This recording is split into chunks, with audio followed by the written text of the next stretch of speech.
Hello everyone. Welcome to Zenin Fanfics. Today we are featuring What If Deku Had Wolf Mutation Quirk? The story is written by Freddy Doom 5 on Wattpad. Before we start, please like and subscribe for more content. Now let's dive into the story.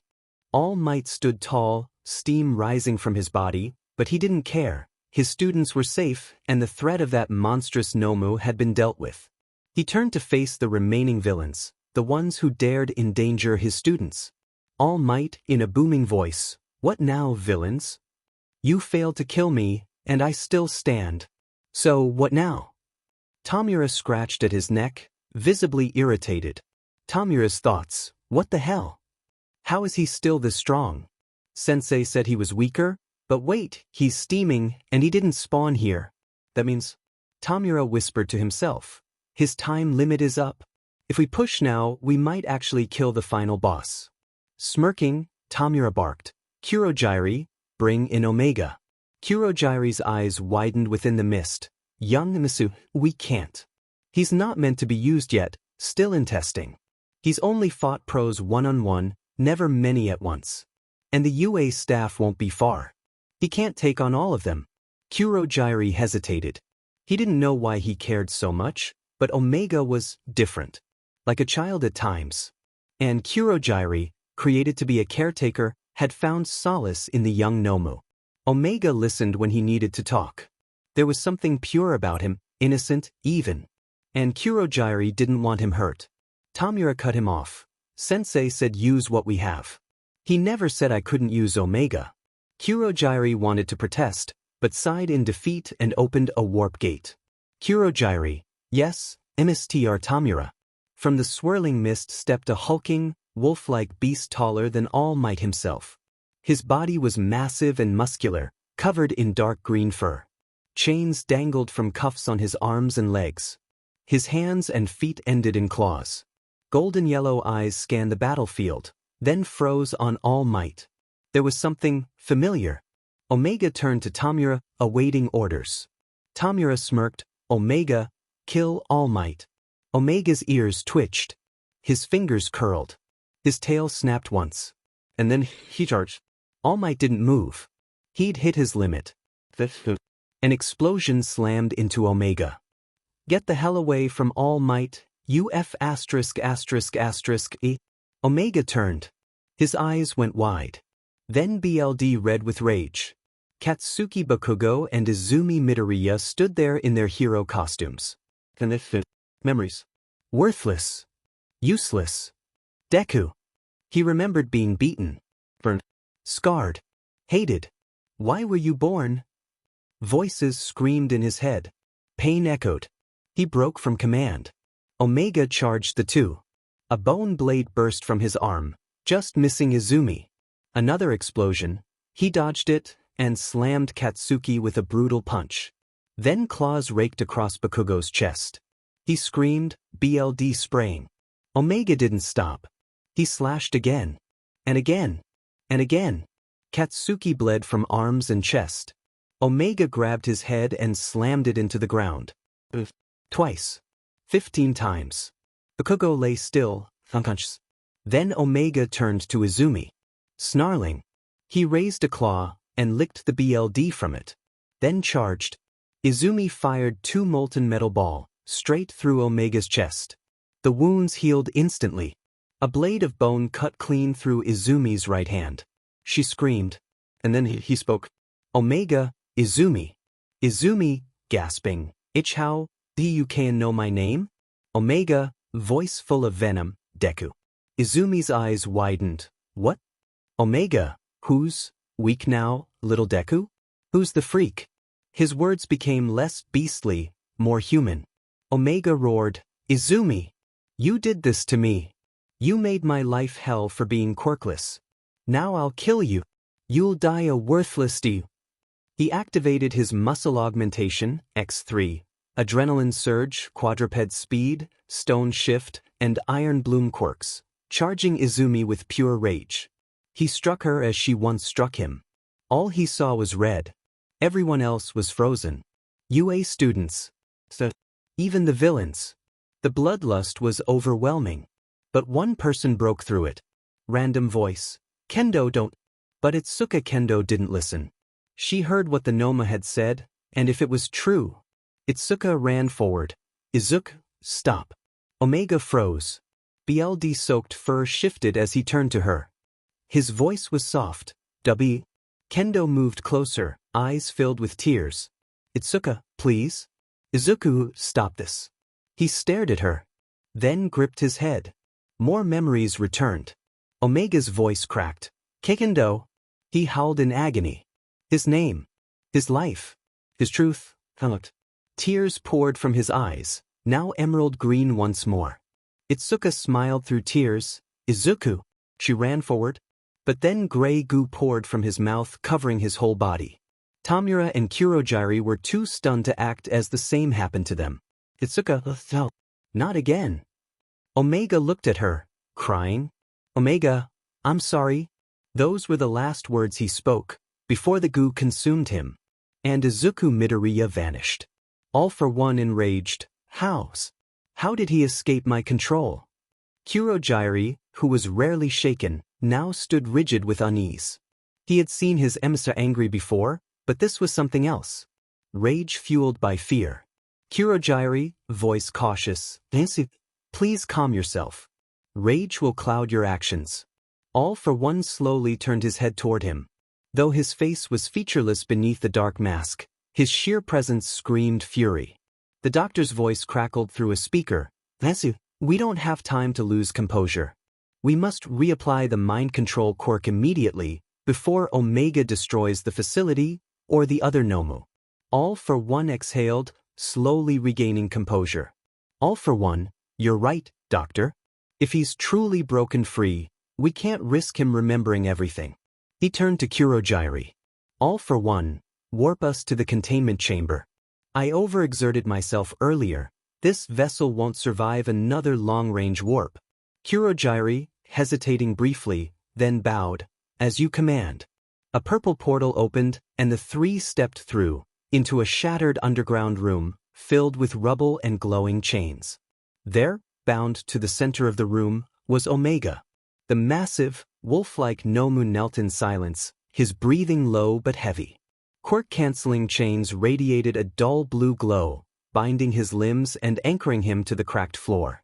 The room itself seemed to vibrate from his mere presence. All for one approached slowly, footsteps echoing in the silence. All for one, you fought hard, didn't you, Izuku? Omega stirred slightly. Omega?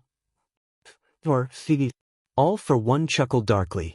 All for one, still clinging to that name? You're not Izuku Midoriya. You're my creation now, Omega. He reached forward, not with his hand open, but with both hands reaching toward Omega's head. All for one, now sleep and forget. But before he could grasp Omega's skull, Omega moved. Faster than anyone had expected. With a feral snarl, he lunged forward and bit into All for One's wrist, BLD gushing into his mouth. All for One howled in pain, but it was already too late. The moment the BLD hit his tongue, something ancient and monstrous inside Omega awakened. Power surged through his body, hundreds of quirks, all absorbed and claimed as his own. His original quirk, consumption, began to evolve into something far more terrifying. Omega's body expanded, his already massive frame becoming even more monstrous. His muscle mass swelled. Jagged bone spikes erupted from his arms, back, and legs. His claws gleamed with unnatural sharpness. He stood, taller, deadlier, unstoppable. Omega, voice guttural and wrathful, die! He roared and activated his strength and speed-enhancing quirks. Before All for One could react, a colossal punch sent him flying through several walls in a blur of crushed steel and shattering concrete. Omega turned, eyes blazing with fury, and faced Kurogiri. Stepping toward him, he gently placed a clawed hand on the Kurogiri chest. The glow of quirks, mind control, memory suppression, flared for a second, then snuffed out like candles in the wind. Kurogiri, voice shaking. What did you just do? Omega, voice weakening. Then his monstrous frame trembled. Bones cracked. Fur receded, The spikes withdrew. Omega collapsed, his body shrinking down, until he was no longer a beast, but a battered, half-conscious 15-year-old boy with wolf-like traits. Kurogiri caught him as he fell. Kurogiri, Omega, Izuku. Izuku barely able to speak. Rotary. Without another word, Kurogiri's mist whirled and expanded around them, and with a final pulse of energy, they vanished into the darkness. 1 week later. It had been a week since Izuku and Kurogiri, now fully aware of his past as Oboro Shirakumo, escaped from All for One. Inside an old, long-abandoned cabin once used by him and his father, Oboro paced, wrestling with uncertainty. Currently in his mist form, the signature purple haze had faded to a soft, light blue. Oboro voice a bit panked, "What am I supposed to do? I can't go back as Oboro Shirakumo, but I can't stay Kurogiri either.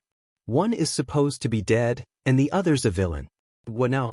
The cabin creaked quietly, untouched by time and memory. Dust covered every surface, but it was shelter. Place to think. Oboro, and Izuku, he's still out cold. I hoped he'd wake up by now. But I can't just sit here, I need to get him help. He turned toward the bed where Izuku lay, breathing steadily in deep sleep. Oboro watched him with concern etched in the shifting mist of his form. Oboro, come on, Shirakumo, pull yourself together. Who would help us now? Who knows the truth about All for One? A sudden realization struck him. Bro, All for One mentioned Nizu. And Nizu, he's the smartest person I know. That's it. Oboro straightened, a plan forming in the haze. Oboro, I'll go to you at. Warp Gate works as long as I know the exact location. I'll appear as Kurogiri, Hito. This is Nizu we're talking about. He thrives on chaos. He might actually hear me out. He walked over to Izuku's bedside, resting a gentle hand on his shoulder. Oboro, I'll be back. People like us, we need each other. With that, his mist deepened into its familiar purple hue, and he vanished through a swirling warp gate. Destination, UA. I'm just going to type UA from now on. Inside UA. Nizu sat with the other UA staff, going over the aftermath of the USJ incident. Nizu, alright, we've covered most of the key points from the USJ. Now, let's move on to the main topic, specifically, the Nomus. More precisely, Omega. A photo of Omega appeared on the screen. The staff collectively shuddered at the sight of the monstrous figure. Nizu, Omega arrived after the main Nomu was defeated by All Might. Curiously, it appeared as though the Warper, Kurogiri, was reluctant to bring him. A brief audio recording played, capturing Kurogiri and Tamura's exchange before it was paused.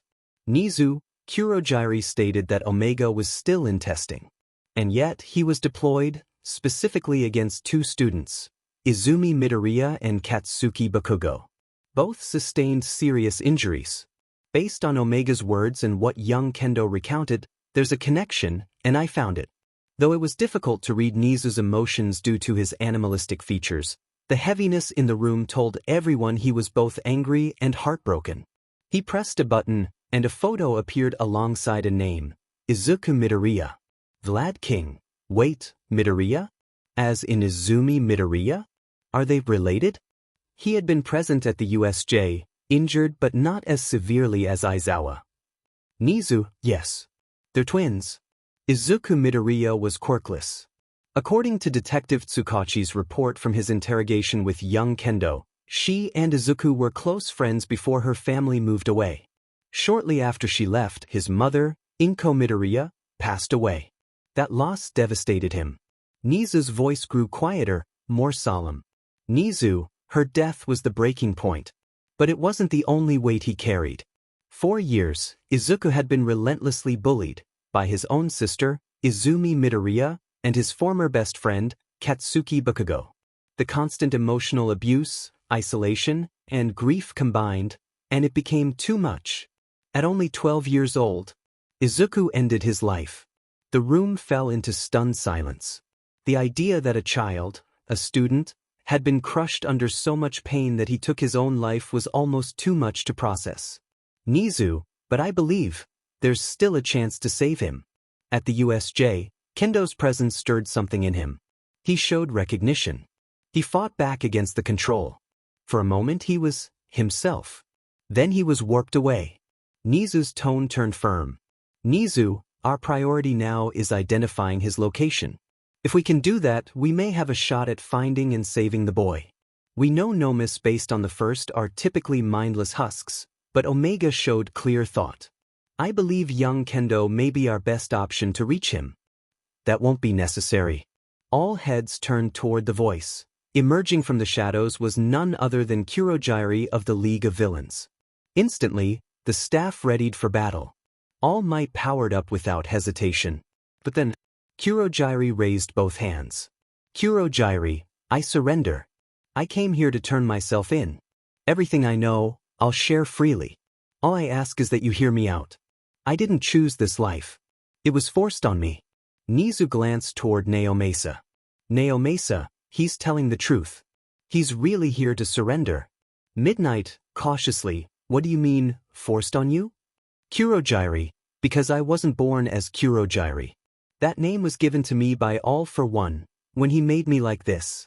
You see, I am a Nomu, created from a dead body, reanimated and stuffed with quirks.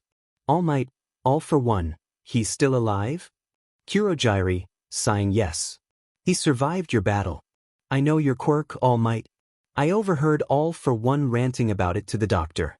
As for me, I'm what's known as a high-end Nomu. We retain thought, strategy, fragments of who we once were. But Omega and you were different. We're fully sentient. Yet we were shackled by memory suppression and mind control quirks. The staff was stunned into silence. Midnight, then, who were you? Instead of answering, the mist around Kurogiri's face began to disperse, revealing a face so familiar it sent shockwaves through the room. Midnight tearfully, no, they can't be. Present Mike shocked, no way. You're dead. We saw your body. With a trembling smile, Oboro, the man they thought long gone, nodded, eyes welling up. Oboro, it's really me. Midnight ran to him, embracing him tightly, sobbing. Present Mike soon followed, choking back tears. One by one, the staff moved to welcome their lost friend back with hugs and quiet words. Nizu, wiping a tear from his eye, Shirakumo, it's so good to see you again. Oboro, now with soft, light blue mist swirling gently around him, did his best to smile. Oboro, thank you, Principal Nizu, sir. But I had to come. I need to bring Izuku here, before All for One finds him. Nizu, then let's not waste any time. With that, Oboro opened a portal and brought Izuku into the room. He was still unconscious. Oboro's concern deepened. Oboro, still? He's been out for a whole week. Recovery girl, let me examine him. Can you warp me to my office? Oboro, sure. If it's still where I remember, then yeah. Recovery girl, of course it is. Why does that matter? Oboro, because Warp Gate works through coordinate-based warping. If I know the exact location, I can get us anywhere. As they talked about the League and All for One, a new ray of light began to shine. A new day was here, a new life was waiting. Itsuka Kendo hadn't slept. Not a wink. Not since the USJ. Izuku. That name echoed in her mind, a constant, aching presence. All she could think about was him. Her Izuku. Saku, Itsuka's mother. Itsuka, honey? Can you come downstairs, please? Her voice was gentle but carried a weight behind it. Itsuka groggily sat up. Dark bags rested under her eyes, and her normally neat orange hair hung wild and untamed around her face. She hadn't even bothered tying it back. She moved like a ghost, barely aware of her surroundings, her body running on nothing but numb determination. When she reached the bottom of the stairs, she stopped cold. There, in her living room, stood Vlad King, his arm in a cast. Beside him was Principal Nizu, and with them, a tall man with mist-like light blue hair and glowing golden eyes. There was something oddly familiar about him, something she couldn't place. Itsuka blinked. Itsuka startled, Vlad-sensei? Principal Nizu? And, are you a new staff member? The mist-haired man gave a sheepish smile. Oboro, kind of. I'm your new teacher and transport specialist. Name's Oboro Shirakumo. Nice to meet you. He gave a respectful bow before sitting back down on the couch. Itsuka blinking in confusion. Wait, like, Midnight Sensei? Oboro softly, she's my wife. Itsuka's eyes widened in disbelief. Itsuka, but, she said you died. In a villain attack. Oboro looked down, his expression dimming. Oboro, I did. But my body was taken by the League. They turned me into something else. A high-end Nomu. The room fell into stunned silence. Itsuka shocked, hey, Nomu? The words hit like thunder, but then something clicked. Something ignited in her chest. Itsuka whispering, growing louder. If you were with the League... Do you know where Izuku is? Her eyes were wide and brimming with desperation. Every fiber of her being trembled with the need for an answer. Nizu gently cleared his throat. Nizu, that's exactly why we're here. Please, take a seat, young Kendo. Still stunned, she sat beside her parents. Nizu, as you know, the USJ incident was not something we ever wanted our students to experience. But from that chaos, something extraordinary happened. Something saved 2 lives. Itsuka confused. What do you mean, sir? Nizu looked directly into her eyes. Nizu, young Kendo. You brought back Izuku Midoriya and Oboro Shirakumo. Because of you, they are alive and free. The words barely left his lips before they hit her like a wave. Itsuka voice breaking, he's back? Nizu nodding, yes. He's back. Though still unconscious. He's been asleep for over a week, but he's safe now. Recovering. And he'll need help when he wakes. Her parents went still with shock. Haruki, Itsuka's father, wait, what happened to him? Itsuka didn't say much and we didn't want to push her. Itsuka blushed, realizing how wrecked she looked, especially in front of her teachers. Vlad King, I can't say much, but Oboro knows more than I do. Oboro nodding, as I said, I'm technically a Nomu. But unlike most, I kept my mind. So did Izuku. We're what the League calls high-end, smarter, stronger, able to retain our thoughts. Most hold 4 to 6 quirks. But Izuku, he had over 15 quirks before we escaped.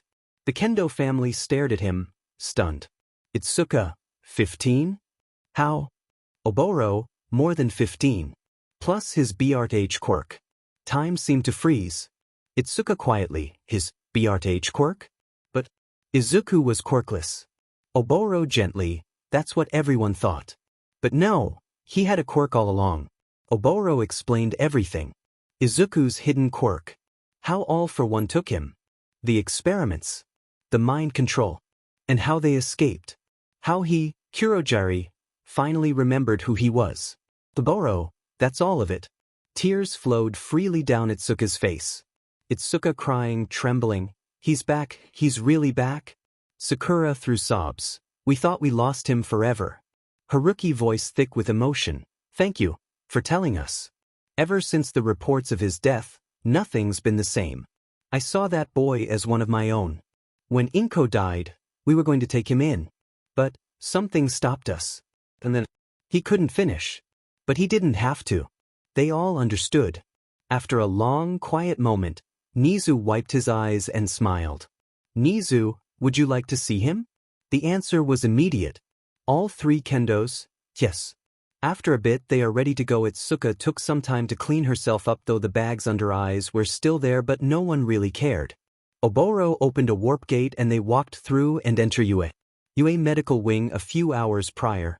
Izuku lay fast asleep in the medical bed, his body surrounded by a quiet symphony of soft beeps and rhythmic mechanical whirs. IVs ran into his arms, sensors gently stuck to his chest and temples. Advanced medical monitors traced every breath, every heartbeat.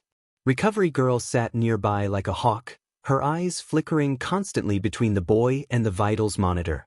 She checked his stats every few minutes, never once letting her guard down.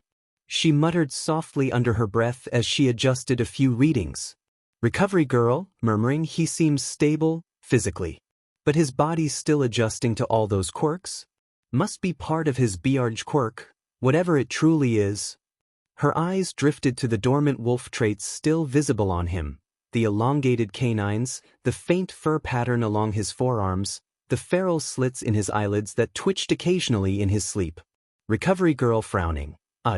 The active quirks are dormant, yet these traits remain. Only the passive ones like his reinforced bones are still functioning. But she turned toward a nearby device projecting quirk patterns like overlapping constellations. One glowed brighter, darker, twisted and tangled. Her expression tightened. Recovery girl grim. He has all for one, but it's not the same. It's been fused, melded with his BRH quirk. Like it was tailored to him, he's powerful, no doubt about that. But if what Nizu discovered is true... She placed a hand gently on the edge of the bed, eyes filled with worry. Recovery girl softly. Then this boy will need more than healing. He'll need therapy. A lot of it. Hound Dog will have his work cut out for him. The door opened with a quiet click. All Might stepped into the room, his tall form slightly hunched, a familiar weight pressing down on his shoulders. His eyes scanned the room, landing on Izuku, and for a moment, they softened. All Might quietly, Chio, how is he? Recovery girl gently, physically? Remarkably stable. His body's adapting, syncing with the quirks inside him. He should wake within a few hours, hopefully. All Might took a few slow steps forward, his gaze never leaving Izuku's sleeping form. All Might voice heavy, I knew All for One was a monster, but to do this, to a child. To that boy. He clenched his fists jaw tight. All Might, it just reminds me how badly I failed him. Chio looked up at him with a steady gaze, firm but kind. Recovery girl, Tashinori, what happened to this young man is not your fault.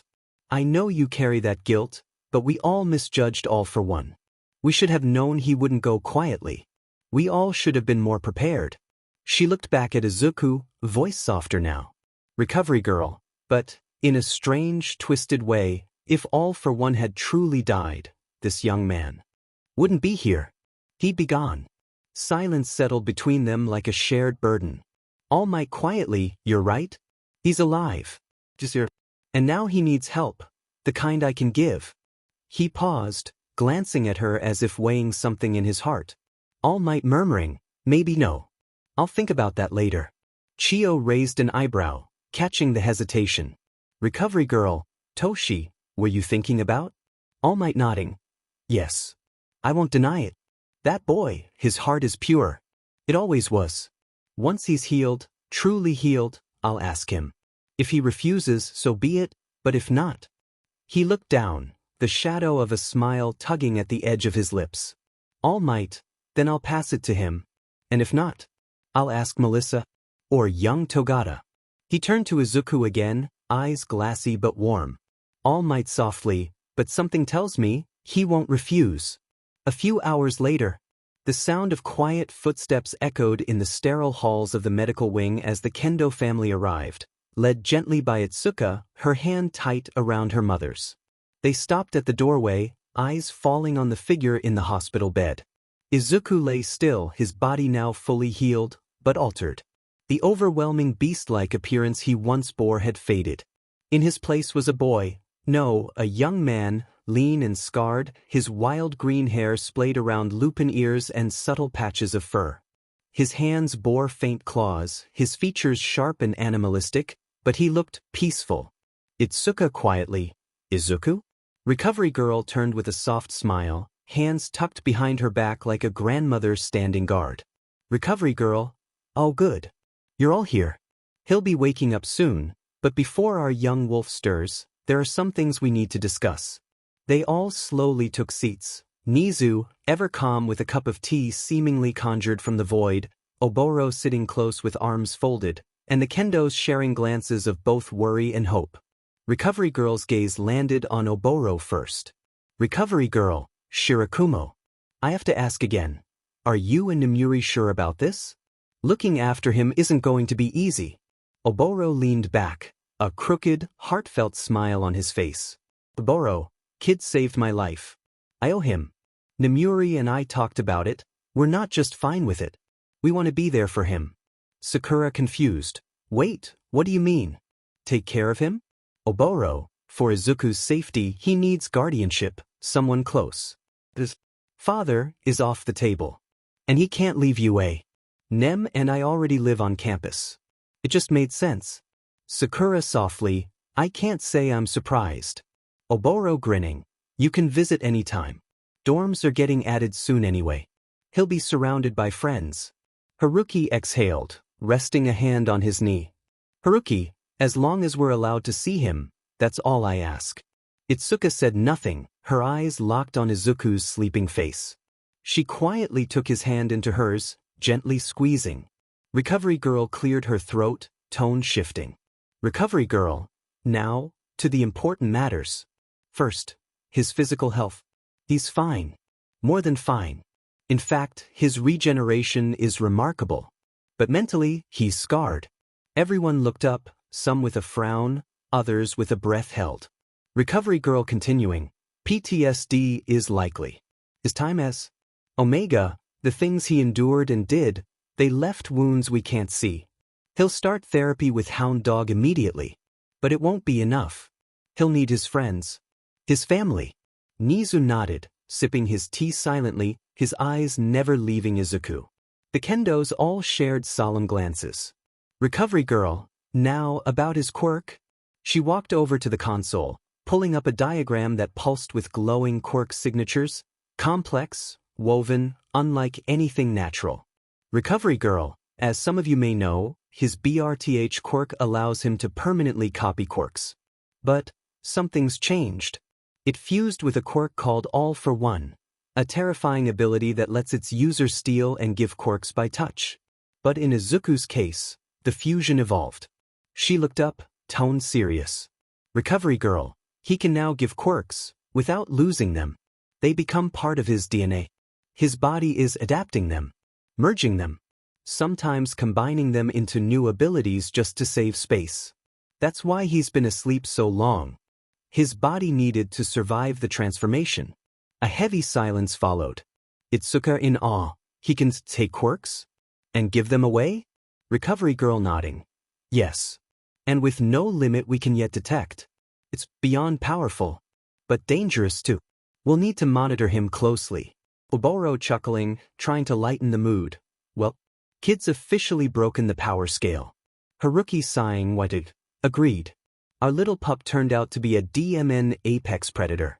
Sakura quietly reached for her daughter's free hand. Itsuka said nothing still, but her grip on Izuku's hand tightened, protective, steady, and full of silent promise. And in the soft hum of the machines, the boy in the bed stirred, just a twitch of his fingers, but enough to make everyone freeze. Recovery Girl softly, he's waking up. Izuku's eyes slowly open. Izuku groggily, Wa? The room was blurry at first, but his nose worked before his eyes did. The scents hit him like waves. One carried the soft coolness of clouds and morning mist. Another was wild and layered, like countless animals woven into one. A third scent was sterile and warm, an older woman, full of healing herbs, bandages, and something floral under antiseptic. Then came the ones that pulled at his soul, familiar. One was a grounding smell of black coffee and aged wood, steady and strong. Another was light, flowers and candy, warm and safe. And finally, a perfect blend of the two, coffee and blossoms, tangled together. His eyes fluttered open. Izuku blinking slowly. Itsuka? A sharp intake of breath. Itsuka choking back tears. Izuku. She lunged forward, arms wrapping tightly around him. Her embrace was desperate, like if she let go, he'd vanish again. Izuku didn't hesitate. He pulled her close, his fur-covered arms enfolding her gently but firmly. Tears traced down both their cheeks, mixing into her hair and his fur. Izuku shaking, crying, I'm sorry. I'm so sorry. Itsuka holding him tighter. You're back. That's all that matters. Neither of them noticed. Izuku was now taller than her, broader, a soft growl in his breath replaced with sobs.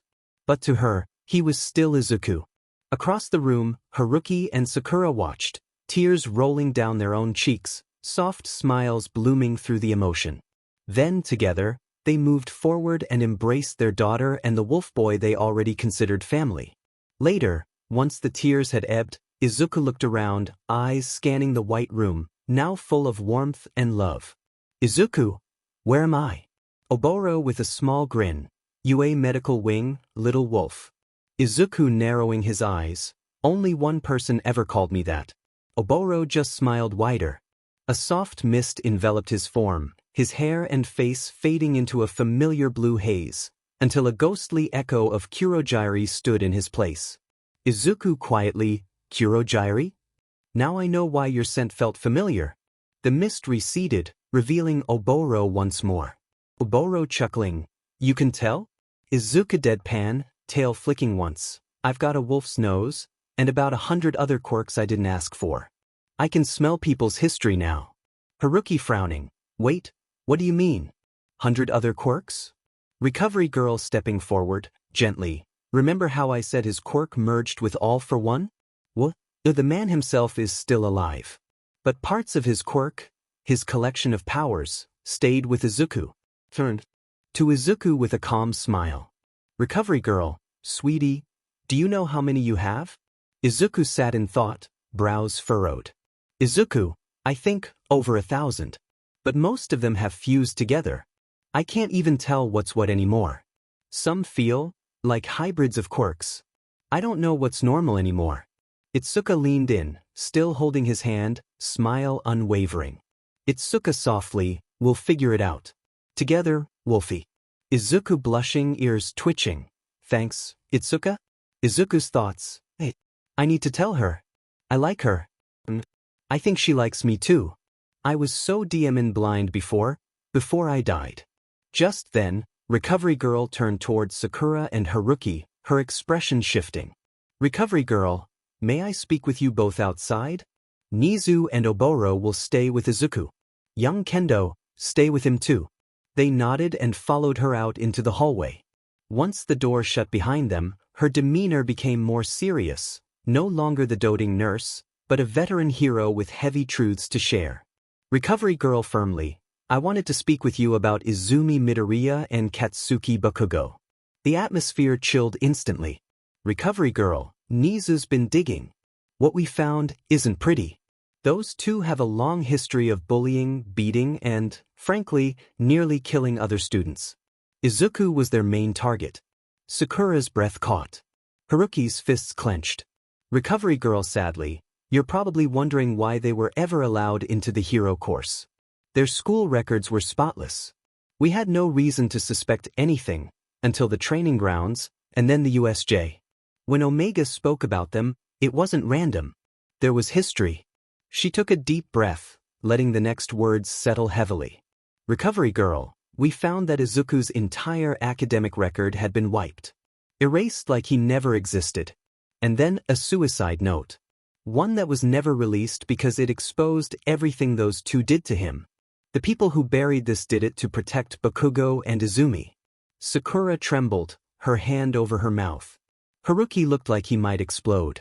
Recovery Girl, there's even more. So much more. But until their true records arrive, the best we can do is suspend them. But if the Hero Commission, or worse, the villains, get their hands on them, we could be looking at another Lady Nagant. Or something worse. We have no choice but to keep them in UA. She placed a gentle hand on Sakura's arm. Recovery Girl, I wanted you to know before the world finds out. We're going to protect Izuku. But the storm's coming, and we have to be ready. In the room. Nizu, Izuku, I wanted to let you know, for your safety, you'll be staying here at UA. You'll be under the care of Oboro Shirakumo and Nimuri Shirakumo. To make it official, they've both agreed to adopt you. Is that all right with you? Izuku gave a soft smile, his ears twitching slightly as he looked at Oboro, then at Nizu. Izuku, yeah, that's fine by me. As long as I can still see Itsuka, and auntie and uncle, then I'm okay with it. Nizu, of course my boy. You'll always have time with them. And by the time internships begin, the dorm system will be up and running, you'll all be staying together in one place. Izuku and Itsuka exchanged a glance, still holding hands tightly. They both nodded, silently grateful for even a sliver of peace. Oboro, starting soon, there will be a joint meeting between classes 1A and 1B. From now on, you'll all be part of one unit, Class 1 Alpha. 2 new students are being added, you, Izuku, And one more from 1C. We believe he may actually be Shota Aizawa's son. Nizu chuckling. Actually, Oboro, I ran the DNA tests. He's not Aizawa's child. Oboro deadpan. When did you even do that? No. Never mind. I really don't want to know. Izuku muttering. All for one once called Nizu a rat god. Nizu breaks into manic laughter. Izuku sweat dropping. Right? Moving on. Oboro, for the next few weeks, all of you will go through daily evaluations and training. But now, Izuku, this next part, it's about them. Izuku's hands clenched, a low growl rumbling in his throat. Itsuka gently, Izuku, breathe. Let him finish. The wolf boy took a shaky breath, then another. Slowly, the tension melted away. Oboro reached out and patted his head. The calming touch made Izuku blink before leaning into it instinctively. Oboro grinning. Oh, the little wolf does like head pats. Izuku. I'm not even surprised anymore. Nizu softly, back to the matter at hand.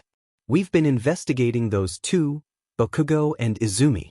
We've uncovered a lot, but I can't expel them over past actions alone, no matter how damning. Until we get their real records, they'll be suspended. Officially, we'll say they're recovering from what happened at the USJ. Izuku looked down, his ears folding back slightly in a mix of guilt and rage. Izuku, you don't have to feel bad for what you said to them. I've seen what they've done to you. I've had to patch you up more times than I want to admit. They did real damage, more than anyone else ever saw. Izuku quietly, I do hate them. That hasn't changed. And yes, part of me still wants to hurt them the way they hurt me. But if I do that, if I stoop to their level, how can I ever say I'm better than them? He squeezed her hand tightly, trembling just a little. Izuku, I'm not them. They think strength is power alone, that demps is what makes someone worthy. But they're wrong. I'm not the weak, broken they crushed. That boy died. He looked up, eyes gleaming like twin emerald fires. Izuku, I'm something else now. Oboro with a teasing grin. Sounds like you're becoming an apex predator, huh?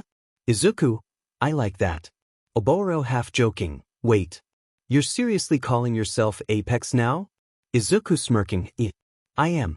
Izuku/Apex. I'm Apex Shirakumo now. After Izuku and Oboro returned, classes at UA were temporarily suspended. In their place, a full-scale operation began. Pro heroes across Japan coordinated raids against every known league of villains' safe house and front company. Most of them were empty. A few were strange, unsettling. One location, however, stood out, Jaku General Hospital. It was there that the top 10 heroes led the assault. All Might and Endeavor broke through the front line, clashing with 3 nearly complete high-end Nomu. All Might, Detroit, the first near high-end Nomu took the full brunt of the punch, then began to twitch. Near high-end one. MP, Actry, Co. With a warped mimicry of All Might's own strength, the creature struck back with equal force. All Might skidded backward, barely staying on his feet. Endeavor, Hell's Spider. In a searing flash, the high end was shredded and reduced to a smoldering heap. The remaining 2 lunged in, but were swiftly dispatched by Hawks, Mirko, and Best Genist. The pros moved room by room, clearing labs and examining evidence. What they uncovered chilled them to the core. Detailed records of Nomu creation, with classifications for volunteers and forcibly transformed subjects. In one room, Endeavor found a file. Handwritten. The fire burns my skin, but I can't stop. It's all I have. Endeavor froze. A memory surged, his son Toya, skin raw and blistered, eyes filled with pain and longing. Hands trembling, Endeavor flipped to the ID attached. Not Toya. He exhaled, but the burn in his chest remained. After 1 week, nearly all of the League's assets had been seized or destroyed. Mountains of data were recovered, some of it too dangerous to exist. Nizu personally ordered the destruction of specific files, especially those detailing quirk duplication. A single encrypted copy was preserved under lock and key, just in case. Finally, UA reopened its doors. The students of Class 1A and 1B gathered in a spacious, Newly furnished lecture room built to seat 42 students. Whispers floated as they noticed the unused chairs. Then the doors opened. Vlad King, his arm in a cast, stepped in alongside Midnight. Vlad King. Before you ask, yes, I can still teach just fine with this. Recovery Girl has me scheduled for more healing later today. Now, on to business. He glanced across the room. Vlad, from today forward, Class 1A and Class 1B will merge. You are now Class 1 Alpha. Murmurs rippled through the room. Midnight, and yes, those extra seats? They're not a mistake. Your class will have 42 students. The whispers grew louder. Tenya Ida, Sensei, what about Bakugo, Midoriya, and Kendo? Shouldn't they be here? Midnight, they've already been informed.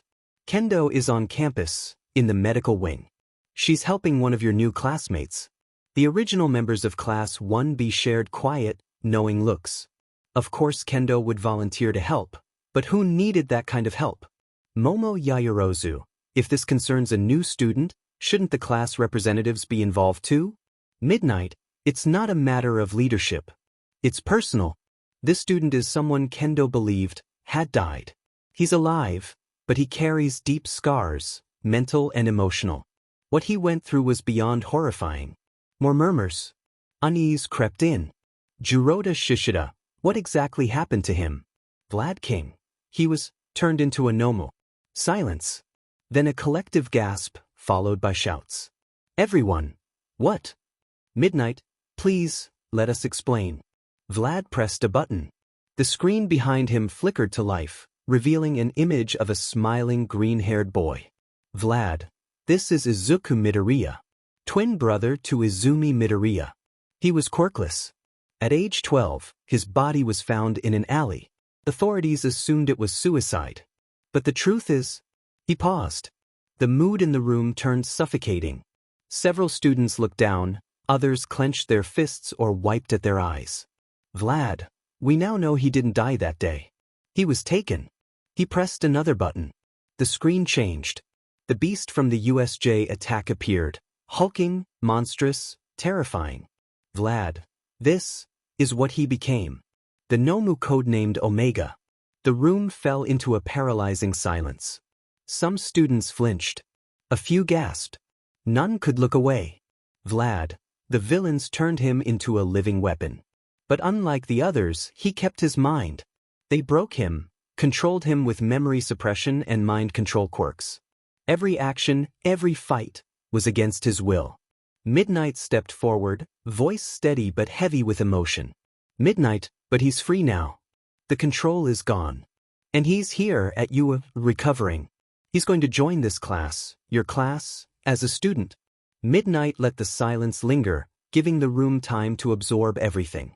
Midnight, now, he doesn't go by Izuku Midoriya anymore. While you can still call him Izuku if he's comfortable with it, his new name is Apex Shirakumo. And, yes, he's now my adopted son.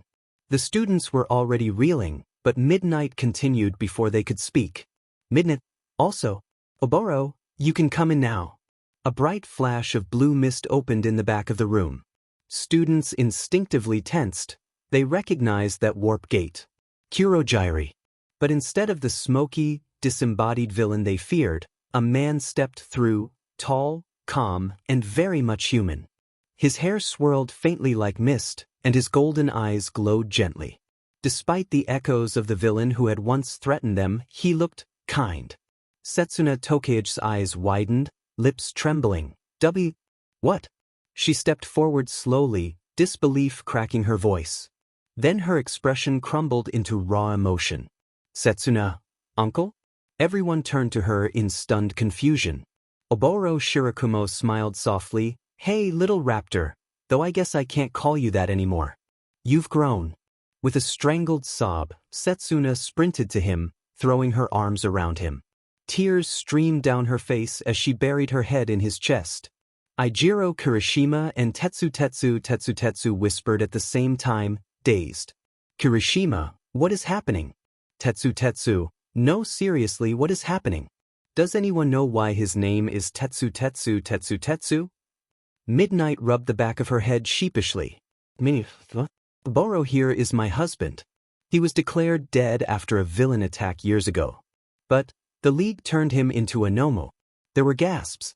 Oboro, still holding Setsuna, looked up and faced the room. His expression turned solemn. Boro, before anyone asks, yes. I was Kurogyri. But I couldn't control myself or what I was made to do. I had no choice at USJ, and I'm sorry for everything that happened. The room stayed quiet, the weight of his words sinking in. Oboro straightened, voice firm with resolve. Oboro, but I'm free now. I'm going to be your new teacher and support gate. And I'm reclaiming the name they gave me. They wanted me to be Kurogyri? Then I'll be Kurogyri, on my terms. No one will ever control me again. Tsuyu Azui blinked, tilting her head. Wait, Ribbit, does that mean Apex Shirakumo is your adopted son now too, Ribbit? Setsuna, still hugging him, looked up with glassy eyes. So, I have a cousin now? Midnight chuckled softly. Yes. You do. Vlad King cleared his throat, the tone in the room shifting again. Vlad, now, onto a more difficult topic. The students braced themselves. Vlad, after we rescued Apex Shirakumo, we asked about his life before the transformation. What we learned was horrifying. He was bullied relentlessly, beaten, humiliated, and ignored. He often had fresh injuries. The two main perpetrators were Izumi Midoriya and Katsuki Bakugo. The room erupted in gasps, cries of disbelief, and stunned silence. Some students couldn't process it. Mina Ishido's voice cracked. No way, that can't be true. Vlad, it is true. We've obtained their full academic and behavior records from their previous schools. They show a long history of bullying students, especially those with weak or no quirks. Kirishima whispered, horrified. Bakugo? Ibara Shiozaki clutched her hands together, lips trembling. That's unforgivable. Vlad continued, gently but firmly, the only people who treated Apex like a human being were Kendo, her family, and his Biardich mother, Inko Midoriya, formerly Inko Shimura. They were his only light in a very dark world. A deep, painful silence fell again. Even the most talkative students didn't know what to say. Vlad sighed. We discussed punishment at length. Expelling them now could have the opposite effect. We risk pushing them into villainy, or worse, the League recruiting them directly. So instead, both Bakugo and Izumi will undergo intensive psychological therapy, monitored by pros. Midnight added, but let me be clear, this is their last chance. If they don't change, we'll have no choice but to remove them and send them somewhere secure, where they won't hurt anyone again. Shoji spoke, his voice low, and Apex still agreed to join us after all that? Midnight nodded. He's stronger than most of us will ever be. But he's not here for revenge. He's here to heal. And maybe, to show the world that the worst pain doesn't have to break you forever. A few minutes later, a purple-haired boy walked into the room, his eyes heavy with exhaustion. He looked like he hadn't slept in weeks. Hitoshi Shinso? Hello, my name is Hitoshi Shinso. I'm going to keep the details of my quirk to myself. Midnight smiled gently. Shinso, these people aren't like your old classmates. Hitoshi gave a small sigh, then nodded. Fine. My quirk is called brainwashing. That's all I'll say. Denki Kaminari started to chime in, but before he could get a word out, Kyoka Jiro lightly tapped him with her earphone jacks. Kyoka, ignore him. Shrugging, Hitoshi settled into his seat just as Kendo entered the room, looking happier than anyone had seen her in a long time. What caught everyone's attention even more was the young man she was holding hands with, a male version of Izumi, but with a distinct wolf mutation. The girls in the room exchanged quick, shy glances, cheeks flushing. Every girl whispering, "Oh no, he's cute." Kendo noticed the reaction but said nothing. Izuku/Apex shifted nervously before speaking. Hi everyone. My name's Apex Shirakumo. Nice to meet you all. The room fell silent. Was this really the same monster who had attacked Midoriya and Bakugo? Izuku/Apex continued, voice steady but tinged with vulnerability. I know we got off on the wrong foot, and I'm sorry for that. I'm not the same person I was before I became Omega. He flinched slightly at the name, but I'm trying to rebuild myself. I hope we can get along. About 2 weeks had passed since the arrival of Apex/Izuku Shirakumo and Hitoshi Shinso, along with the announcement that classes 1A and 1B were officially merging. The shocking revelations about Izumi and Bakugo's past still hung in the air, leaving those close to them unsure how to feel. But despite the drama, the newly merged Class 1 Alpha had been getting along surprisingly well. Apex/Izuku spent most of his time with Kendo, though he'd started to talk with more of his classmates. Everyone agreed he was kind, if a little shy at times. Now, in the boys' locker room, the class was getting ready for the UA Sports Festival. Apex/Izuku nervously fidgeted with his gym shirt. "Why am I here again? I just got here. I'm not ready for this." He was clearly excited, but anxiety crept into every movement. Tenya Ida adjusted his glasses, speaking in his usual calm but encouraging tone. "It will be fine, Shirakumo. If the teachers believe you're ready to compete, then you are ready. We believe in you too." Hitoshi Shinso, already half-changed, raised a brow. "Dude, you're not the only new guy here." He pulled on his shirt, then paused as he noticed something familiar in his locker. "Hitoshi, when did this get here?" he asked, holding up a capture scarf. Apex/Izuku blinked. Maybe Dad snuck it in when no one was looking?" Hitoshi Shinso found a note attached and read it flatly. "Nizu has approved use of this for the sports festival. Good luck, Mini Aizawa." Apex/Izuku groaned, covering his face. "What did I say?" Cozy Izuburaba crossed his arms, unimpressed. "Okay, but isn't this, like, blatant favoritism?" Eijiro Kirishima shrugged with a grin. "Who knows, man? Anyway, do you think Bakugo or Midoriya are gonna?" Tenya cut in. "Tenya Ida, they will not be participating." He readjusted his glasses. "Tenya Ida, I spoke with a few of the teachers. They've deemed both unfit for the festival, for now. Midoriya's making progress and might return before or after midterms. Bakugo needs more time." No one looked surprised. Apex/Izuku exhaled, ears twitching. "I'm not shocked. Casey, Bakugo's, is taking so long." As they left the locker room, the girls were just stepping out of theirs. Among them, Itsuka Kendo spotted Apex/Izuku and walked over with a warm smile. She reached out and gently took his hand. "Itsuka Kendo, you ready to show the world who you are?" Apex/Izuku took a deep breath, steadying himself. His ears and tail flicked with nervous energy, but his emerald eyes soon lit up with determination. He looked at his classmates. Class 1 Alpha. Izuku shouts, "Let's go beyond." Everyone raised their voices together. Everyone, plus Ultra. The merged Class 1 Alpha stepped onto the massive field, greeted instantly by the thunderous roar of the stadium crowd. Present Mick's voice boomed across the arena. "Welcome everyone to the UA Sports Festival."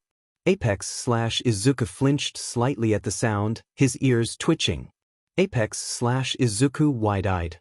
"There are way more people here than I thought." Rikido Sato chuckled. "Well, after that whole villain attack, people want to see what we're made of." Izuku's ears drooped at the reminder. Rikido winced. "CRP. Sorry man." Izuku shook his head, forcing a small smile. "It's fine. I have to get over it eventually." Suddenly, the attention shifted as Midnight strode onto the stage, alongside someone unexpected. Oboro Shirakumo, in his civilian form, waved energetically, "Hello everyone." Apex/Izuku's jaw dropped. "Wait? Mom? Dad?" Mashireo Ojiro blinked. "Why is Shirakumo-sensei out in public? Wouldn't the League try something?" Apex/Izuku deadpanned. "How would the League ever attack you while Nizu's on high alert? That's suicide. Even All for One fears Nizu when he's ticked." A cold shiver ran through the entire class at the mental image. If All for One feared Nizu, best not to think about it. Midnight stepped forward confidently. "All right. Time to get this show started." Oboro grinned. "Hey, classes. Let's go."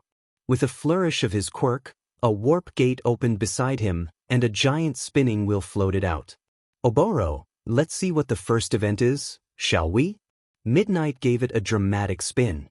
After a few tense seconds, it stopped. Midnight grinned. "Obstacle race." Apex/Izuku raised an eyebrow. An obstacle race? Must be a way to thin the herd early. Midnight shouted, "Let's begin." The students moved into position at the starting line. Apex/Izuku turned to Itsuka, tail swishing. "Wanna run together? Or going solo?" Kendo gave him a teasing smirk. "Sorry babe, but I want to show off a little." Apex/Izuku laughed and leaned in, giving her a quick kiss. "Alright. See you at the finish line." In a flash of green light, Apex/Izuku's body shifted, massive muscles expanding, fur spreading across his form as he transformed into a towering emerald-furred wolf. Gasps echoed from the stands and among the other classes, eyes wide at the sight. He wagged his tail, crouching low, claws digging into the ground in anticipation. Then Present Mic's voice echoed across the stadium at full blast. 3, 2, 1. Go! Apex/Izuku blurred from the line, vanishing in a streak of green before anyone else had moved. He sidestepped the massive ice wall Shoto Todoroki launched behind him to block the others, not even slowing down. Tenya Ida's eyes widened behind his glasses. "He's faster than my brother?" As Apex/Izuku pushed his speed using overclock, speed booster, and kinetic hyperdrive, he weaved through the track like a living missile. A massive robot fist crashed down in front of him. Apex/Izuku's mind processed it instantly. Apex/Izuku's mind. So these are the entrance exam bots, like Itsuka said. He opened his mouth and unleashed a powerful, echoing blast, a mix of his howl shock and radio wave quirks, that scrambled the robot sensors, giving him a clean path forward. Then he saw it. The zero-pointer bots. Apex/Izuku's ears flattened with only one thing on his mind. F*******. Without hesitation, he dropped into his werewolf form, muscles bulging further as he tapped into several strength-enhancing quirks at once. Muscle augmentation, X3. Spring-like limbs, hypertrophy, kinetic hyperdrive, 4 kinetic booster merged into 1 quirk. Titanic surge, 3 brawn boost merged into 1 quirk. Stone shift and iron bloom. Launched himself at the massive robot like a missile. A single punch collided with its head. The resulting shockwave kicked up a hurricane of dust and debris, smaller bots flung into the air like toys. The zero-pointer's head was gone, its giant body crashing backward in a heap. Present Mic practically screamed into the mic. "What the hell was that?" Aizawa in a deadpan, "Our nephew being overpowered." Izuku's called Aizawa and Present Mic his uncles. The stadium erupted in disbelief. Apex/Izuku stood in the middle of the chaos, dust swirling around him, tail raised high and eyes glowing like wildfire. Apex/Izuku shifted back into his green wolf form and bolted toward the next obstacle. Present Mic yells, "Here we are, the fall." He skidded to a stop at the edge of a deep pit, stone pillars jutting upward, each one linked by shaky tightropes. Apex/Izuku's thoughts. Okay, simple. Skip the tightropes, just pillar to pillar. Shifting back into human form, his ears twitched and tail swished as he calculated the best path. Before he could leap, Shoto sprinted past, their eyes locking for a brief second. Without a word, Todoroki made a bridge of ice straight across the gap. Apex/Izuku blinking. Okay, that happened. With spring-like limbs powering his legs, Apex/Izuku launched himself from one pillar to the next. Each landing kicked up small clouds of dust before he sprang off again, occasionally using wall crawler to cling to the sides for a better angle. Mid-run, he caught sight of Tsuyu slowly making her way across the ropes. Apex/Izuku deadpan. What? He hopped over, landing beside her. Apex/Izuku. Tsuyu, what are you doing? Tsuyu tilting head. Climbing the tightropes, Karo. Apex/Izuku, your quirk is frog. Why not jump between pillars like me? I never thought of that. Apex/Izuku smirking. Well, now's the time to try. He took off again, only to spot Hitoshi swinging overhead with his capture scarf, plus 2 extra capture bandages strapped to his arms. Apex/Izuku muttering. Okay, that's actually cool. A few bounds later, Apex/Izuku reached the far side, just behind the fastest competitors, and entered the minefield. Ahead, Shoto was already weaving through with a handful of others. Shifting back into wolf form, Apex/Izuku sniffed the air and pricked his ears, easily pinpointing every mine. Apex/Izuku's thoughts. Alright, now I just... His thought cut off as something landed on his back. Glancing over his shoulder, he found Itsuka grinning at him.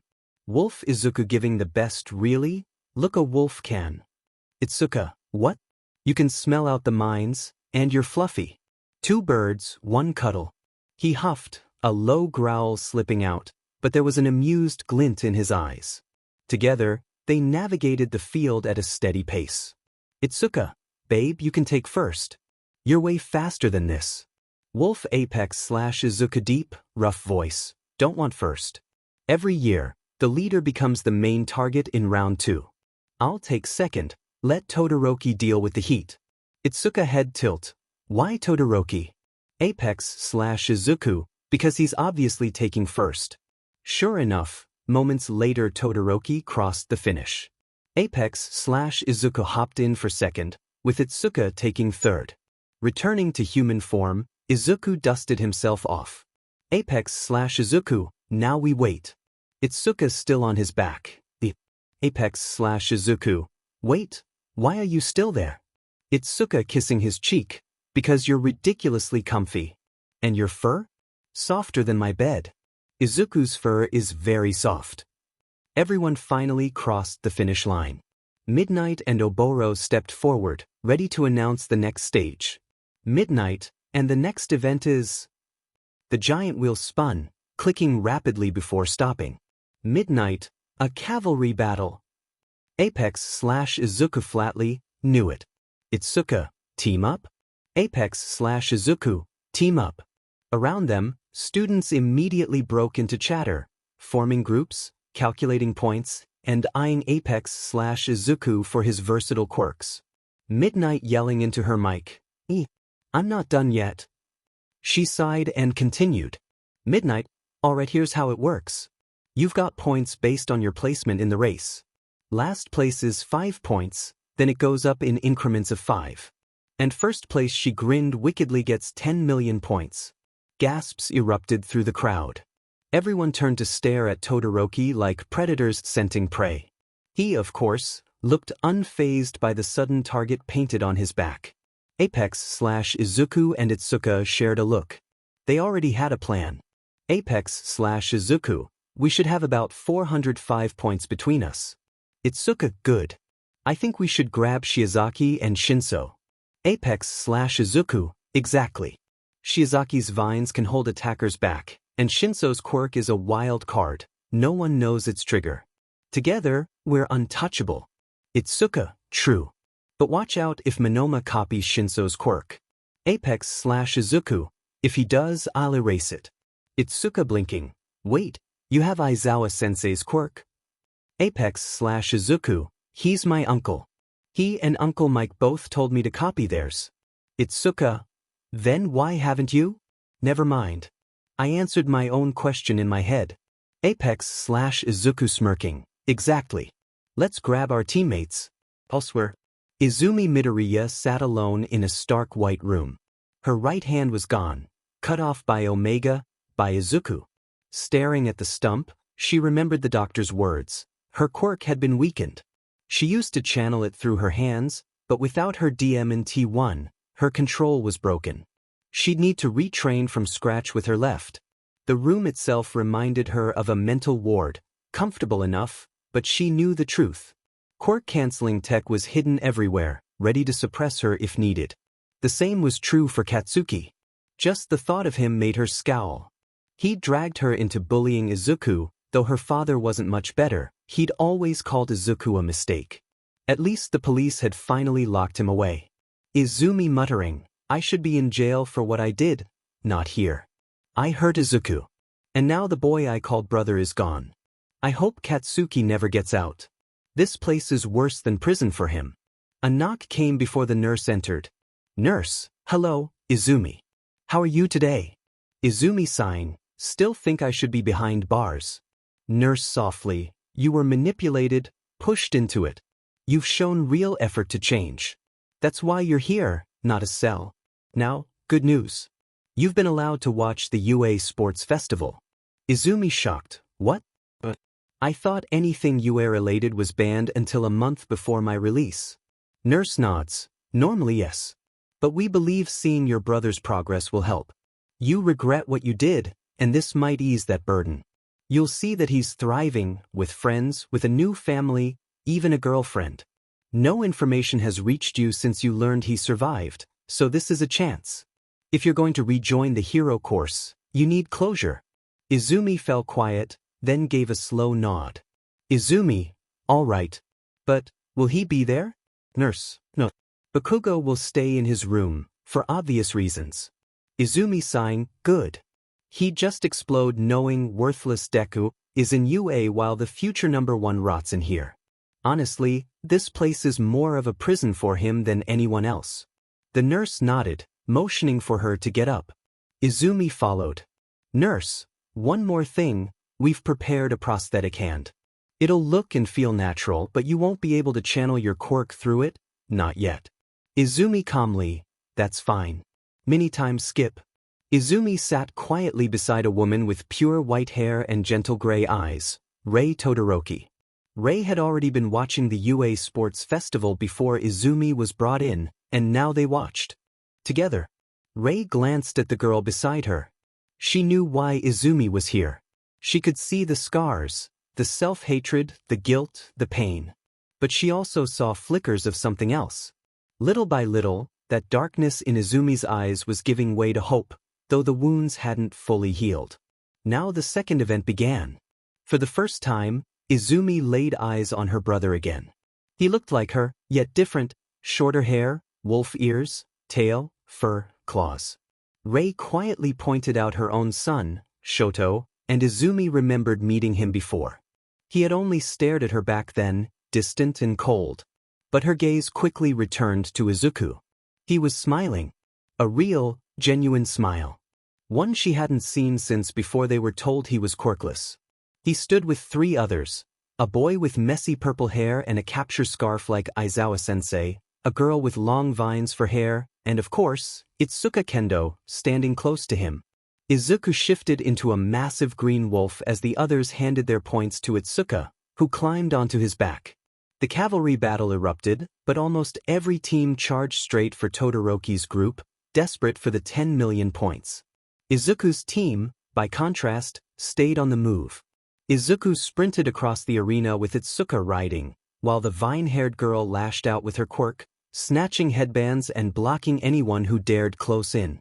The purple-haired boy barely moved, only tapping his foot now and then.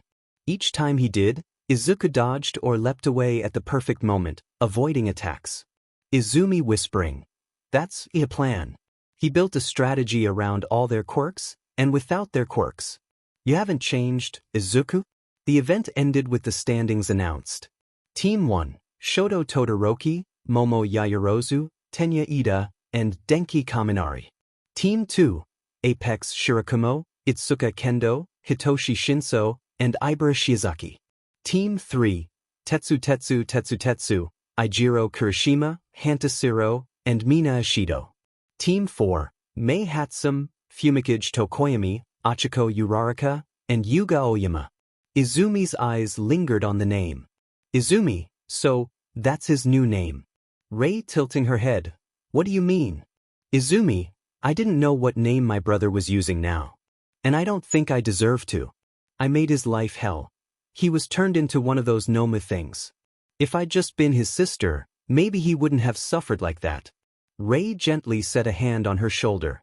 Rei, Izumi, you have to stop blaming yourself. She hesitated, then added softly, I probably shouldn't tell you this, but I overheard the doctors. They said your brother might allow to come here, someday. They think it could help you. Izumi's head dropped. Izumi, why would he come here? I'm the reason he... Rei wrapped her in a firm hug, cutting her off. Rei, Izumi, listen to me. When I overheard them, I also heard this. Your brother wants to see you. He asked for it. He wants to talk to you. Rei pulled back just enough to meet the girl's eyes. Rei, he wants to see you, Izumi. Your brother still wants to see you. Tears welled up in Izumi's eyes. Slowly, they spilled over as she buried her face in Rei's shoulder, shaking. Rei held her close, whispering gentle words of comfort. Meanwhile, back at UA, time for one-on-one battles. Tournament bracket. Round 1. Fumikage Tokoyami vs Achiko Uraraka. Round 2. Tetsu vs Eijiro Kirishima. No joke, I put this through a randomizer and I got Tetsu vs Eijiro Kirishima. Round 3. Hantasiro vs Denki Kaminari. Round 4. Mei Hatsum vs Hitoshi Shinso. Round 5. Mina Ishido vs Ibara Shiozaki. Round 6. Momo Yaoyorozu vs Yuga Oyama. Round 7. Apex Shirakumo vs Shoto Todoroki. Round 8. Tenya Ida vs Itsuka Kendo. Before Round 1, Shoto told Apex/Izuku about his past. Round 1. Fumikage Tokoyami vs Achiko Uraraka. Fumikage steadied himself, knowing Achiko could complicate things, but with Dark Shadow he only needed to overwhelm her. Achiko, on the other hand, had a plan. Dark Shadow was weaker in light, but maybe she could turn his strength against him. Midnight, Oboro, and Cementos took their places while Present Mike and Eraser Head settled into the announcer's booth. Present Mike: all right everyone. Here we go. Round 1. Fumikage Tokoyami vs Achiko Uraraka. Fumikage walked out, feathers shifting in the breeze, his quirk rippling under his skin, restless to be unleashed. Achiko stepped forward, nerves evident in the way her brown hair bounced with each breath, but her eyes stayed sharp. Boro: victory comes by knockout, immobilization, or forcing your opponent out of bounds. Ready? Mid 3, 2, 1. Go! Fumikage, Dark Shadow, come forth. Dark Shadow exploded outward, slamming its claws into the arena floor, hurling chunks of rubble into the air. Each strike raised a cloud of dust. Achiko darted between the hits, fingertips brushing each piece of rubble until dozens of stones floated high above. Her breathing quickened, her quirk was pushing her limits. Dark Shadow clipped her side, sending her sprawling near the edge. Fumikage calmly: surrender. This ends here. Achiko coughed, laughing weakly through the pain. Achiko: no. I've already won. She pressed her fingertips together. Achiko: meteor shower. Release. The sky rained rubble. Fumikage: Dark Shadow. Dark Shadow, on it. The quirk wrapped him in a protective cocoon. Dust filled the arena. When it cleared, Fumikage stood unharmed, Dark Shadow retracting into his body. Fumikage: a brilliant attack, but useless against the dark.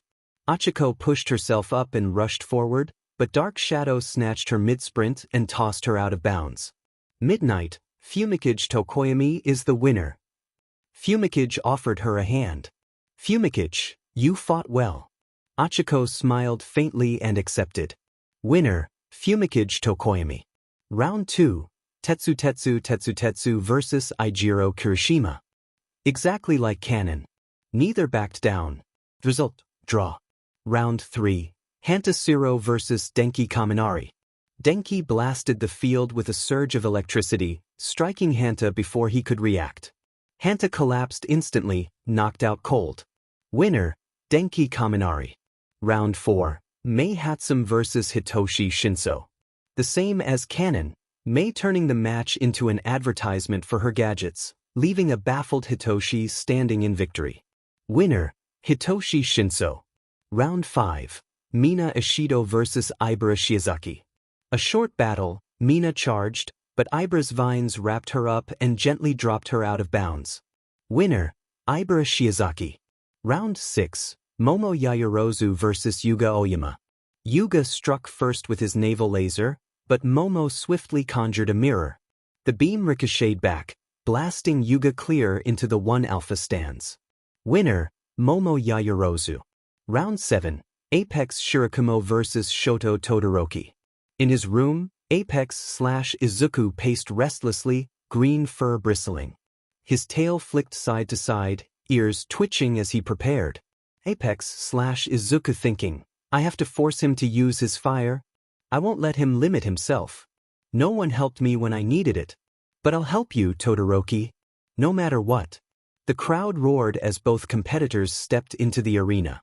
Todoroki walked forward, expression unreadable, cold mist rolling off his right side.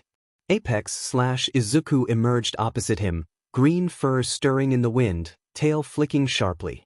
His hair hung over his eyes, but his gaze was locked on Todoroki. Present Mike. Now this is a match, folks. The Wolf versus the Ice Prince. Apex Shirakumo versus Shoto Todoroki. Izuku's aura crackled. He cycled up 3 quirks at once, Black Lightning, Dark Ball, and Impactor. Across from him, Todoroki's right side steamed, ice spreading across the arena. For midnight, go! Shoto opened with a massive wave of ice, roaring across the stage.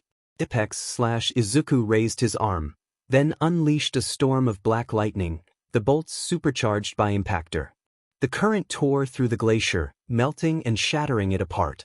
He followed by forming a dark ball, charging it with black lightning and boosting it again with Impactor before hurling it. Mid-flight, the sphere split into several smaller orbs, raining toward Todoroki. Shoto countered with another wave of ice, but each wall shattered as the orbs detonated in crackling bursts. Izuku vanished in a blur, spring-like limbs launching him forward. With pump-up stacked on Impactor, his strike hammered into Todoroki, driving him through 3 dark ball that detonated in a chain reaction. Shoto slammed into the ground from the impact. Izuku, get up, Todoroki. I'm not done. Are you really going to cling to just your ice? Use your fire. Shoto staggered to his feet, BLD on his lip. Shoto, never. Will nev. Izuku blurred again, his fist slamming into Shoto's jaw, amplified by muscle augmentation. Izuku, stop holding back. Use your demon power. Shoto scowled, BLD dripping as he raised another wall of ice. Shoto, who will never use his fire. The ice shot forward, but Izuku smashed it apart with his palm. His voice dropped darker. Izuku, you don't get it, Shoto. I wasn't born like you. You were handed a quirk with no drawback. I was told every day that I was quirkless. Useless. A worthless Deku. And still, I fought. I clawed my way here. And now here you stand with power you refuse to use. He blurred again, then unleashed a boom. A massive explosion engulfed the arena, the blast heat so intense it melted and evaporated Shoto's ice. Shoto barely dodged, his right arm scorched by the blast. Shoto shaken. That was Bakugo's quirk? Out of the smoke, Izuku stepped forward, eyes glowing. Izuku growling, no. It's not his anymore, it's mine. He used it to hurt people. I'll use it to protect them.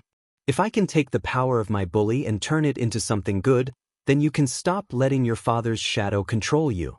This power, it's yours, not his. Shoto's eyes widened. Steam rose from his left side. Heat bled into the air. For the first time in years, fire flickered across his hand. His mind flashed to his mother's words. Flames burst alive from his left half, fire raging as ice and heat poured out together. Shoto smiled, genuine, free. Shoto quietly, it's been so long since I felt this warmth. He looked at Izuku, shaking his head with a small laugh. Shoto, you're insane, helping your enemy. Izuku smirking, no. I'm helping my classmate. Shoto powered both halves of his quirk to their limits, ice crystallizing, fire roaring. Izuku grinned, his voice a low mutter as he stacked his arsenal. Izuku, spring-like limbs. Hypertrophy. Rivet. Radio waves. Dark ball. Air cannon. Impactor. Kinetic hyperdrive. Repulsion. Black lightning. Explosion. His right arm swelled grotesquely under hypertrophy, multiple quirks merging into a violent glow. Izuku, nuclear strike. Midnight, Cementos. Cementos, already on it. 5 massive walls rose between them, but both boys fired at once. Shoto unleashed fire and ice in a devastating wave. Apex/Izuku hurled his supercharged strike. The attacks tore through every wall, colliding in the center. A shockwave ripped the arena apart, dust and flames swallowing everything. When it cleared, Apex/Izuku was half buried in a wall, pulling himself out with ragged breaths.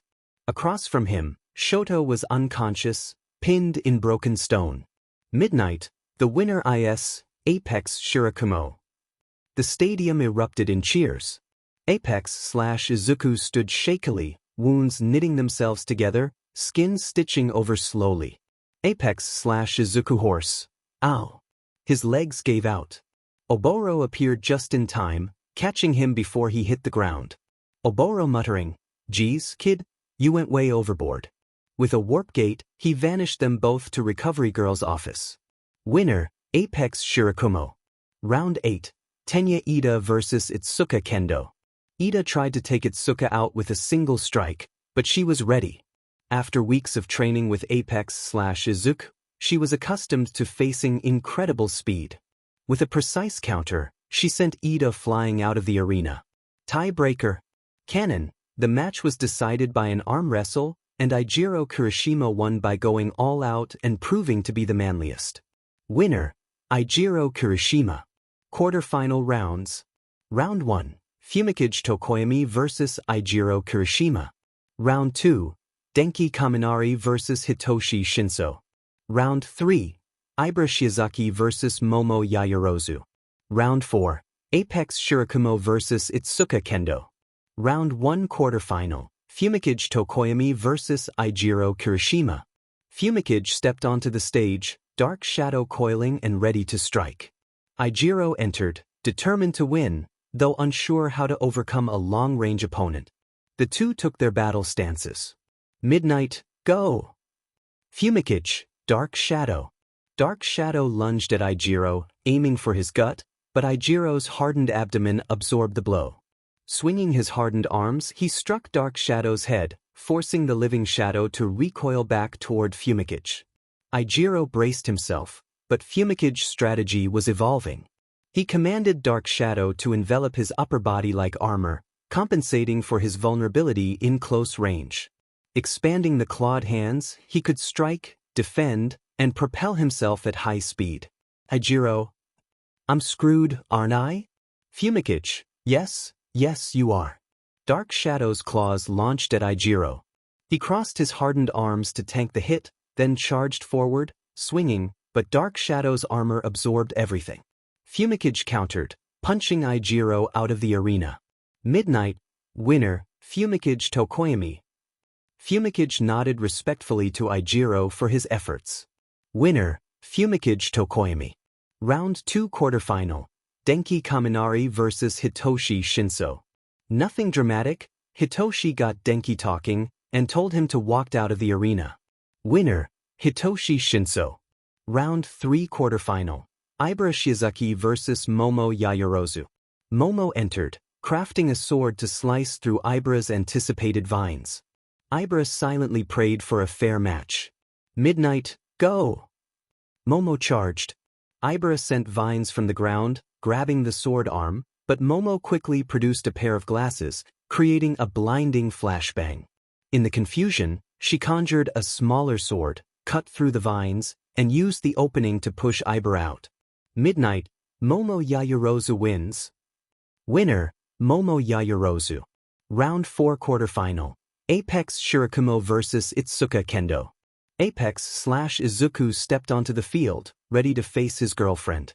Itsuka readied herself, still amazed that the boy she thought was lost was alive, and now her boyfriend.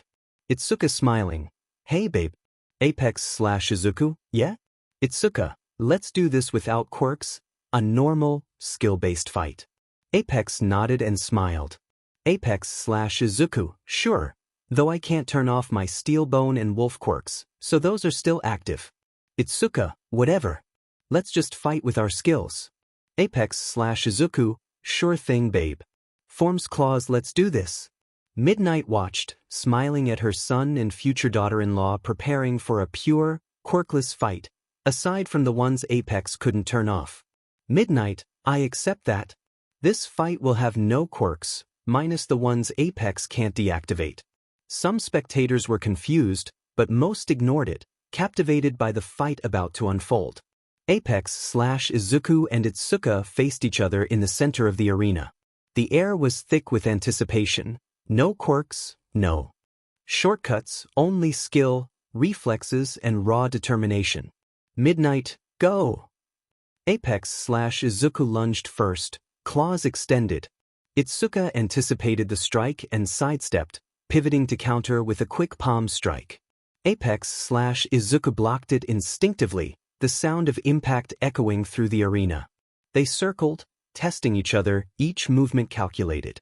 Apex/Izuku feinted a high strike, then dove low for a leg sweep. Itsuka leapt, twisting in midair, and landed behind him, aiming a backhand. Apex/Izuku rolled with the blow, springing forward to grab her wrist. Itsuka twisted free, elbowing him sharply in the ribs. Apex/Izuku staggered but recovered instantly, his wolf instincts guiding his reflexes. He spun low, attempting another sweep, and this time connected with Itsuka's ankle. She stumbled but regained balance, spinning and delivering a fierce knee strike. Apex/Izuku blocked, gritting his teeth, both now visibly fatigued but unyielding. They paused for a moment, breathing heavily, eyes locked, two warriors pushing their limits. Apex/Izuku charged, faster now, a flurry of strikes aimed to overwhelm. Itsuka parried expertly, but Apex/Izuku adjusted mid-motion, using her own defense against her. A quick push to the side, a feint, and he swept her off balance. Itsuka recovered, but Apex/Izuku didn't relent. He grabbed her arm during her counterstrike, twisted, and launched her into the air with a practiced throw.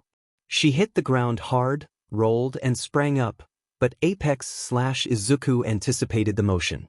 With a final, perfectly timed sweep and a swift push, he sent Itsuka sliding out of the arena.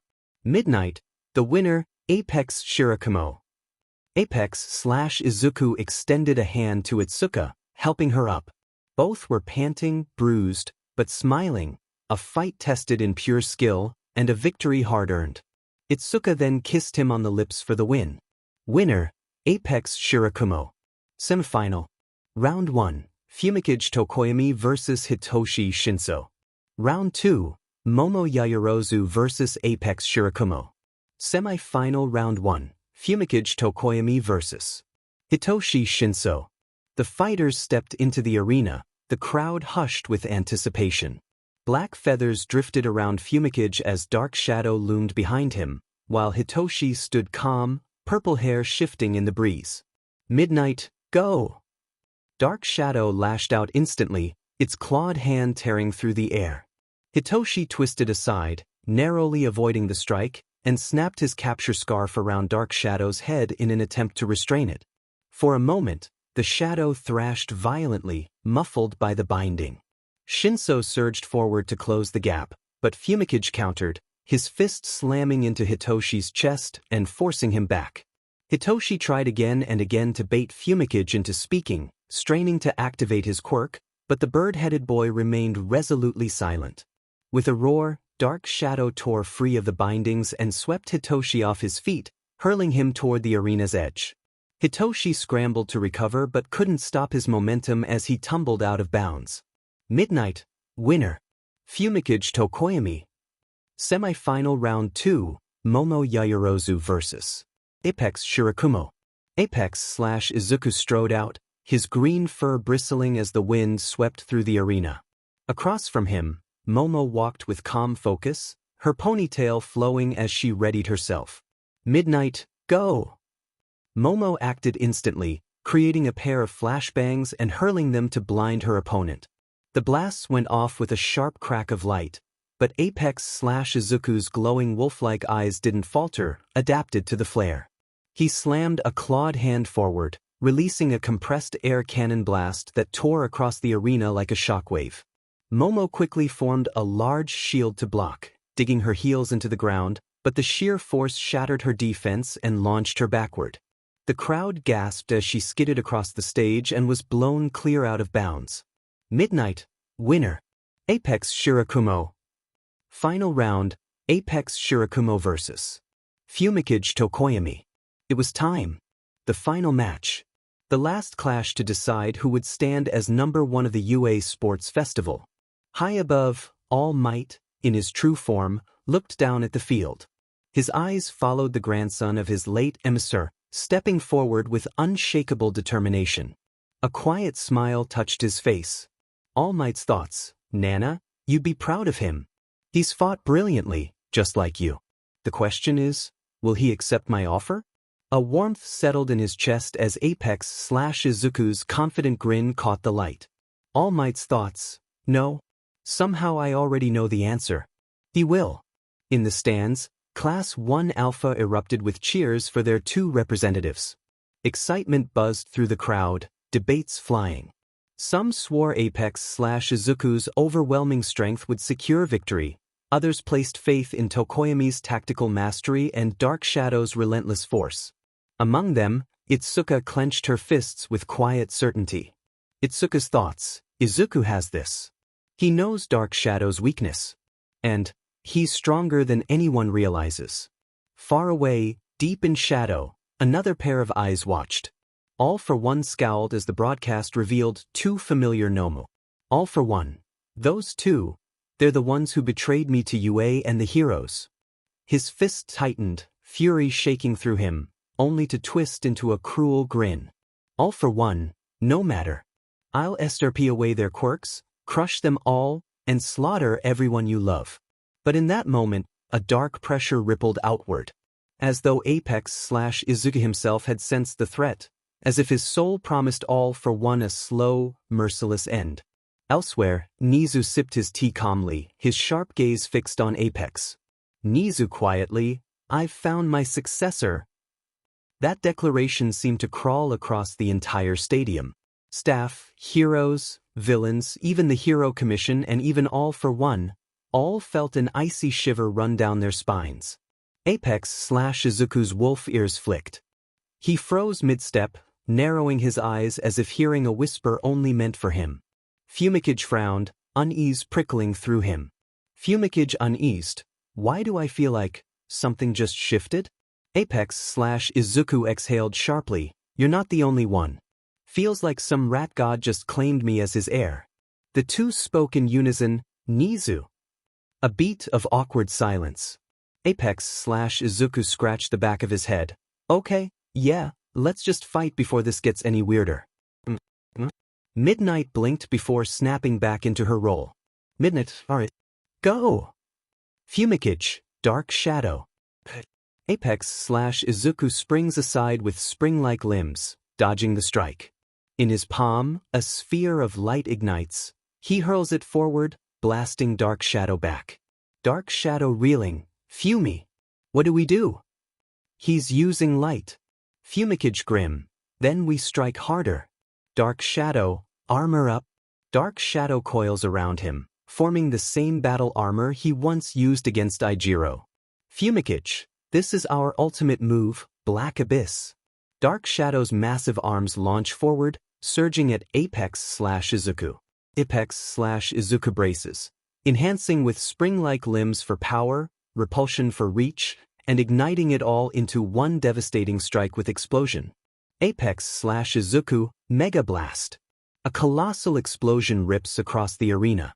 Fumikage dodges barely, but most of Dark Shadow collapses back into him, weakened and writhing. Fumikage alarmed, Dark Shadow. Dark Shadow in agony, the light, it burns. Apex/Izuku resolute, darkness can't exist without light, and I am that light. His body erupts in brilliance, radiance pouring from every pore. The crowd gasps, this was no ordinary glow. Fumikage staggered, wide-eyed, oh, it can't be. Apex/Izuku, the first quirk ever recorded. The spark that awakened humanity. Luminescence. Light condenses along his arms, fusing with his bone blade quirk, shaping into radiant weapons. Apex/Izuku roaring, light blades. He rockets forward, strikes flashing mercilessly, driving Fumikage back. With a final motion, he retracts the blades and launches an uppercut, sending fumigage flying out of the ring. Midnight shouting, "Winner, and your champion, Apex Shurikamo." Apex/Izuku's thoughts. "I did it, now I'll show them all that victory is mine." He moved his fist high into the air, a gesture of triumph, an echo of the hero he honored most. The crowd erupted in thunderous cheers, the stadium trembling with their roar. From the stands, All Might's smile widened with pride. "All Might, you did it. You showed them that you are here." And with that, the UA Sports Festival drew to a close. Thank you for joining us on this journey through What If Deku Had Wolf Mutation Quirk? We hope you found it as captivating as we did. A big thank you to FreddyDoom5 for creating such an engaging story. Don't forget to visit their profile on Wattpad for more fantastic works. The link is in the description below. If you enjoyed this video, please give it a thumbs up, share it with your friends, and subscribe to Zenin Fanfics for more intriguing explorations into fanfiction and fantasy. Your support helps us create more content like this, and we love hearing your thoughts and suggestions in the comments section. See you soon in the next video.